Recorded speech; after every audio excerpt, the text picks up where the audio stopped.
Colegas formandos, pais, professores, amigos e convidados, gostaria de começar agradecendo a presença de todos em mais esse momento tão especial de nossas vidas. Há um tempo atrás, em uma das semanas acadêmicas do curso de Psicologia, em que discutimos as experiências que essa graduação nos proporciona, uma colega falou algo que ficou gravado na minha memória. Ela disse que escolheu a Psicologia porque acreditava que poderia ser uma pessoa melhor. Simples assim, sem demagogia, sem discursos politicamente corretos. Eu também quero ser uma pessoa melhor. Todos aqui queremos. Não é isso que nos motiva de alguma forma? Acreditar no ser humano? Cada ser humano tem algum de si, desempenhando diversos papéis, sendo um complexo de relações, que tem a sua própria jornada para percorrer, com altos e baixos, beleza, equilíbrio, obediência, transgressão, histórias épicas, tédio, onde o real e o imaginário, o que é público e todos os segredos se misturam em sonhos, fantasias, amores, ódios, dando origem a tempestades furiosas com relâmpagos da lucidez em constante viração. O resto de nossas vidas começa hoje. A partir de agora podemos ser, podemos fazer tudo aquilo que quisermos. E seja lá o que decidirmos fazer, se vamos trabalhar como psicólogos ou não, vai ser impossível não levarmos conosco um pouco nesses 5 anos de graduação, sejam os conhecimentos, sejam os amigos. Durante a nossa formação, os momentos mais difíceis, uma metáfora foi de suma importância para nós. A da pipoca que depois que sobra não cabe mais no mesmo lugar. Pesquisando um pouco, descobri que essa analogia surgiu no livro O Amor que é Sempre Amor, de Rubem Alves. E se vocês me permitem, vou fazer uso de suas palavras. Milho e pipoca que não passa pelo fogo continua a ser milho para sempre. Assim acontece com a gente. As grandes transformações acontecem quando passamos pelo fogo. Quem não passa pelo fogo fica do mesmo jeito a vida inteira. São pessoas de uma mesmice e uma dureza assombrosa. Só que elas não percebem e acham que o seu jeito de ser é o melhor jeito de ser. Mas de repente vem o fogo. O fogo é quando a vida nos lança numa situação que nunca imaginamos, a dor. Pode ser fogo de fora, perder um amor, perder um filho, pai, mãe, perder um emprego ou ficar pobre. Pode ser fogo de dentro, pânico, medo, ansiedade, depressão ou sofrimento, cujas causas ignoramos. Há sempre o recurso do remédio, apagar o fogo. Sem fogo, o sofrimento diminui. Com isso, a possibilidade da grande transformação também. Imagine a pobre pipoca fechada dentro da panela. Lá dentro, cada vez mais quente, pensa que sua hora chegou, vai morrer. Dentro da sua casca dura, fechada em si mesma. Ela não pode imaginar um destino diferente para si. Não pode imaginar a transformação que está sendo preparada para ela. A pipoca não imagina aquilo de que ela é capaz. Aí, sem aviso prévio, pelo poder do fogo, a grande transformação acontece.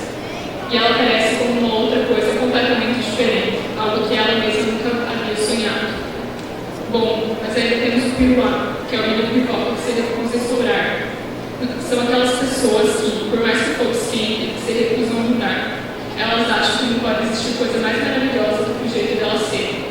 A presunção e o medo são a pura casca do milho que não soa. No entanto, o destino delas é triste, já que ficarão nudas a vida inteira. Não vão se transformar na cor branca, mas sim nutritiva, não vão dar alegria e medo. Que em nossos caminhos possamos, então, enfrentar o calor do fogo e sermos seres pessoas melhores, pipocas branquinhas. E que em nossa prática profissional possamos também acompanhar as pessoas que passam pelo crivo do fogo, sendo o apoio que elas precisam para encontrar a alegria de viver. E que tarefa linda essa qual fomos destinados. Sabemos que hoje aqui, essa noite, se encerra uma etapa da nossa vida. Uma etapa da qual não saímos ilesos. Foram inúmeras dificuldades, inúmeros tropeços, muito choro. Mas também tiveram seus bons momentos, as risadas, o companheirismo, o sentimento de competência. Então, para finalizar a minha fala essa noite, vamos utilizar novamente as palavras do autor, desta vez Nilo Fernandes, que diz: sim, do mundo nada se leva, mas é formidável ter uma porção de coisas que dizer a Deus. Obrigada a todos.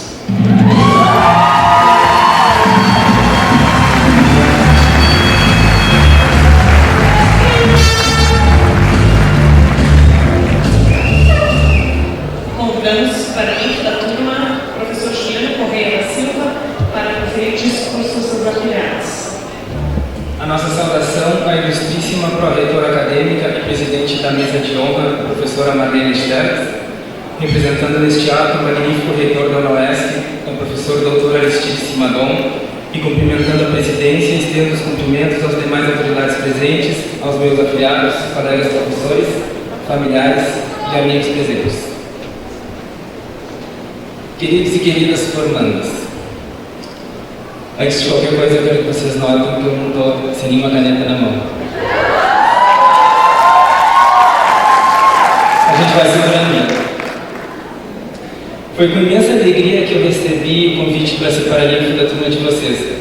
E claro que com esse convite vieram algumas inquietações que nós sabemos e eu vou falar delas no decorrer. Somente nós sabemos disso e talvez isso já torne a nossa relação especial, porque quando a gente tem uma relação especial com alguém, a gente divide alguns segredos. Eu não poderia ter sido escolhido paralímpico por outra turma que não fosse a de vocês. Eu tenho um carinho muito grande por vocês, carinho que não pode ser expresso em palavras, como todo carinho verdadeiro parece ser. E nesse ponto que começam as minhas dificuldades. Como é que eu posso expressar esse carinho com palavras se eu acabei de dizer que as palavras não são suficientes? Além disso, eu fiquei sabendo que o paralímpico é aquele que dá a última lição, que introduz os formandos para a sociedade. Todas essas pessoas importantes e queridas que estão aqui hoje. Aí eu pergunto novamente, qual a última lição eu poderia passar para vocês quando vocês me ensinaram tanta coisa?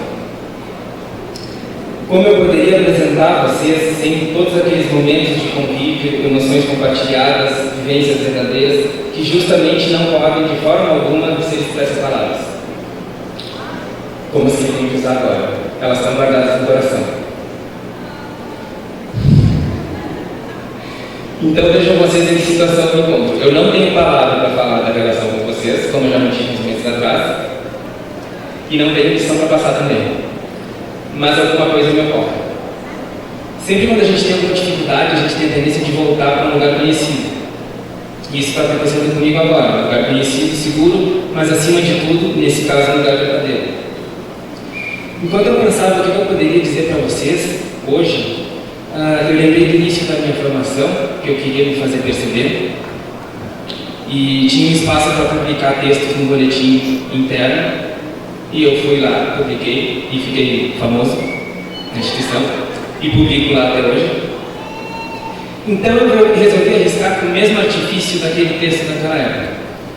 E não é que ele cai que nem uma luva nessa situação, porque alguns meses atrás, eu fui escrever um e-mail para vocês, dizendo que eu não poderia ser paralímpico de vocês, que eu não poderia estar aqui hoje de noite, como eu estou.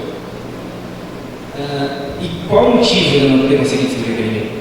Então agora eu vou falar, pensando que talvez isso possa ser a minha última lição e ao mesmo tempo apresentar vocês para todos que estão aqui, porque é nisso que eu boto fé em vocês. O motivo de não ter conseguido escrever foi muito simples. Vocês me escolheram, claro, com algumas divergências, para estar presente num momento tão especial de vocês, com quem eu dividi tantos momentos especiais. Isso eu não podia recusar. E por que eu não podia recusar isso? Porque martelava na minha cabeça aquela frase tão batida daquele livro, tão rico, cheio de significados, que justamente ficou conhecido como livro de Nice, né, no sentido de que seria para pessoas que não têm capacidade de pensar, como se gente bonita tivesse que ser burra. Tu te tornas eternamente responsável por aquilo que cativas. Tu te tornas eternamente responsável por aquilo que cativas. Isso não me saía da cabeça. E eu ficava pensando, como foi confirmado em vários e-mails que eu recebi de vocês, como que eu posso ser irresponsável com aqueles que eu cativei? Isso, para mim, como psicólogo e mais ainda como ser humano, é inadmissível. Não pode ser feito. Mas veja o tamanho disso. A raposa, quando explica para o Pequeno Príncipe o significado de cativar, que envolve todas essas pequeníssimas coisas que quase ninguém percebe no outro, mas que se percebe quando estão numa profunda conexão, diz que isso faz com que se tenha necessidade do outro e uma especialidade nas palavras dela. Serás para mim único no mundo, eu serei para ti única no mundo. Eu estou aqui hoje de noite porque eu me sinto eternamente responsável por vocês. Só que vocês também são eternamente responsáveis por mim. E será que a gente dá conta disso? Porque essa é uma aliança que simplesmente acontece ao acaso. A gente não pode quebrar essa aliança. E só quem é psiquicamente maduro e corajoso o suficiente pode assumir. O curso de psicologia é muito difícil, muito difícil. Só que ele não é difícil por causa das teorias que a gente tem que aprender, que são muito complexas. Ele não é difícil por algo que a gente tem que decorar. Ele não é difícil por contas que a gente tem que fazer. Ele não é difícil pelas avaliações que a gente realiza. O curso de psicologia é difícil porque fala de nós. Faz com que nos confrontemos com aquele mais obscuro e temido que existe em nós. E somente esse sofrido encontro pode fazer com que possamos cuidar de outra pessoa. E isso não é qualquer um que consegue fazer. O essencial é invisível para os olhos, é preciso buscar com o coração. É nesse essencial invisível que é muito difícil de ver, mas é nisso que eu aposto em vocês, em ver, como disse o Davi Zimmerman, falando do conceito do ato de fé de Bion com os olhos espirituais. Para mim, essa é a maior lição do curso de psicologia, uma capacidade verdadeira e muito difícil de ter. Cuidar de quem nós somos eternamente responsáveis. Então, olhem todas as pessoas importantes que estão aqui hoje de noite. Pense em todas as pessoas que não estão. Olhem os seus professores. Pense em todas as pessoas que vocês atenderam nos vários estágios do curso. Vocês conseguem perceber o quanto de responsabilidade tem nisso? A raposa disse: a gente só conhece bem as coisas que cativou. Será que vocês têm noção do quanto vocês me conhecem? Será que vocês têm noção do quanto vocês conhecem as pessoas que atenderam? E as pessoas tão queridas que estão aqui hoje de noite? E do quanto nós conhecemos vocês? É uma delícia e ao mesmo tempo temeroso fazer parte de verdade da vida de alguém. Então, esse é o difícil do nosso curso, sermos responsáveis por todas essas pessoas que cativamos. E podemos deixar que elas se responsabilizem por nós também. A gente tem que ter muito cuidado com aquele que a gente cativa. E isso é algo extremamente difícil de fazer. Somente quando se tem sinceridade e coragem de conhecer a si mesmo é que se pode cativar e ser cativado. Somente tendo a iniciativa de cuidar de si mesmo é que se pode cuidar de outras pessoas. Nenhum psicólogo se forma de verdade sem isso. Eu acho que eu mostrei para a sociedade quem vocês são. Ao menos é isso que eu espero de vocês. E eu sei que eu posso esperar isso porque eu conheço vocês. E se vocês me fizeram estar aqui hoje de noite, é porque vocês conseguiram tornar alguns momentos diferentes dos outros. Porque vocês conseguiram fazer a diferença em ideias brilhantes, em ideias ruins, em uniões amorosas, nas brigas ferozes. E quem se ama que não briga? Amor e ódio nunca foram opostos. Como disse a raposa, é muito simples, só se vê nele no coração, o essencial é invisível para os olhos. Por isso eu digo para vocês, acima de tudo ensinado no curso, ética, técnica, teoria, tudo tão importante, acima de tudo isso, sejam felizes com o que vocês fazem, se entreguem de corpo e alma ao que vocês estiverem fazendo e busquem sempre com o coração, porque só assim a gente consegue ver como uma clareza. Essa é a única lição derradeira e profundamente verdadeira que eu posso passar para vocês. Algumas vezes já, algumas de vocês, e vocês podem se sentir completamente culpadas pelo que vai acontecer, me pediram em algumas situações para tocar uma música. E eu sempre recusei. Aí eu pensei se hoje não seria o momento ideal para isso acontecer. Essa música é de uma banda que eu gosto muito, do Led Zeppelin. Ela se chama Brown Rock. É uma música muito importante para mim. E é uma música sem palavras, ainda que ela diga muitas coisas. Ela fala de sentimentos que não poderiam ser colocados em palavras pelo seu compositor, Jimmy Page. Fala de um lugar ao qual, por diversos motivos, simplesmente não se poderia ir embora e esquecer daquilo tudo. Como foi comigo ao tentar escrever aquele e-mail. Talvez a gente esteja num lugar assim, por tudo que eu já falei para vocês. Algo que a gente não pode escapar e que não pode ser expresso em palavras. Essa foi a melhor maneira que eu encontrei de expressar o que eu sinto com vocês. Isso é o que eu tenho que dizer para vocês como lição. Esse é o verdadeiro som do coração.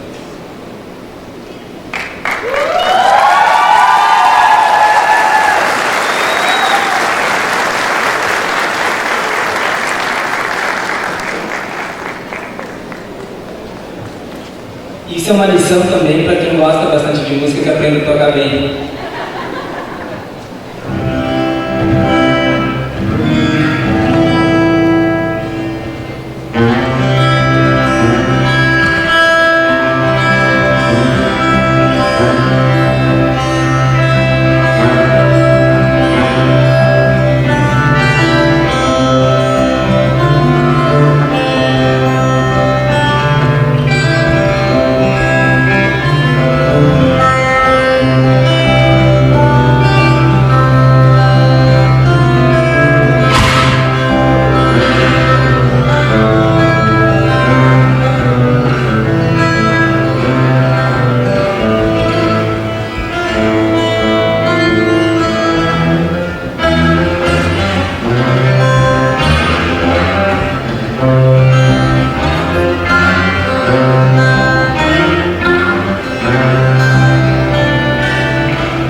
A Universidade de Santa Catarina sente-se feliz em conferir a medalha Mérito Estudantil ao acadêmico que obteve a melhor média de aproveitamento desta turma de formandos do curso de Psicologia. Com o prêmio por seu desempenho acadêmico, além da medalha de Mérito Estudantil, a UNOESC concederá uma bolsa de estudos para um curso de pós-graduação em nível de especialização oferecido pela UNOESC Campus de São Miguel do Oeste. Neste momento, para fazer a entrega desta premiação, convidamos a professora Lisandra Antunes de Oliveira, coordenadora do curso, para se dirigir à frente da mesa de honra. E convidamos a acadêmica ou acadêmico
passamos a palavra à professora Maria Stertz, digníssima pró-reitora acadêmica, presidente da mesa de honra, para suas considerações, encerramento do ato solene de outorga de grau. Reiteramos os cumprimentos já apresentados no início desta solenidade. É com satisfação que, nesse momento, percebemos que, direta ou indiretamente, a UNOESC faz parte da sua vida, porque você está aqui. Isso aumenta ainda mais nosso compromisso com a qualidade do ensino oferecido, com a ética que prevê fundamentar as ações e os resultados na honestidade e na justiça, com o humanismo que contempla o cuidado com a vida, com o desenvolvimento sustentável e a qualidade de vida, valores da instituição. Repetimos em cada solenidade como esta. Antes de qualquer consideração, mais uma vez observamos que iniciar e concluir um curso de ensino superior no Brasil é para poucos. Vocês são, portanto, privilegiados e privilegiadas. Embora muitos de vocês, como acadêmicos trabalhadores, fizeram sacrifícios e opções. Vocês confirmam o que Clement Stone diz em um de seus livros. Há uma pequena diferença entre as pessoas, mas essa pequena diferença faz uma grande diferença. A pequena diferença é a atitude. A grande diferença é se é positiva ou negativa. Acima de tudo, vencedores. Escolheram uma área de formação que exige uma rigorosa constância na acumulação do conhecimento. Uma área que demanda modéstia, pois nunca sabemos tudo e não se sobe em degraus simplesmente por ter-se em alta conta. Uma área que exige paixão e dedicação. A psicologia está presente na vida e no modo de viver de todos os seres humanos. Diante das mudanças que ocorrem, a sociedade sofre fortes impactos. Isso afeta valores estabelecidos. Observa-se que os psicólogos são atingidos por esse processo de mudanças, uma vez que sentem no seu trabalho, na sua atuação, os reflexos das novas relações. A psicologia não é fantasia, é estudo científico coerentemente sustentável, com o objetivo de compreender o indivíduo, de analisá-lo e interpretá-lo na busca de soluções para o que não esteja bem resolvido. O Código de Ética do Psicólogo reforça que vocês devem zelar para que o exercício profissional seja efetuado com dignidade, rejeitando situações em que a psicologia esteja sendo aviltada, por exemplo, por charlatões, profetas, cartomantes e numerólogos. Ouçam e atuem pela vida com amor, para que as pessoas possam se encontrar, pois o ser humano é centro de tudo, acima de bens, de patrimônio e de capital. Guimarães Rosa nos ensina: qualquer amor já é um pouquinho de saúde, um descanso na loucura. No seu código de ética, encontramos e acreditamos que o que segue precisa ser construído e cumprido por vocês, pois são princípios fundamentais. O psicólogo embasará o seu trabalho no respeito e na promoção da liberdade, da dignidade, da igualdade e da integridade do ser humano, apoiado nos valores registrados na Declaração Universal dos Direitos Humanos. Trabalhará com o objetivo de promover a saúde e a qualidade de vida das pessoas e das coletividades e contribuirá para ele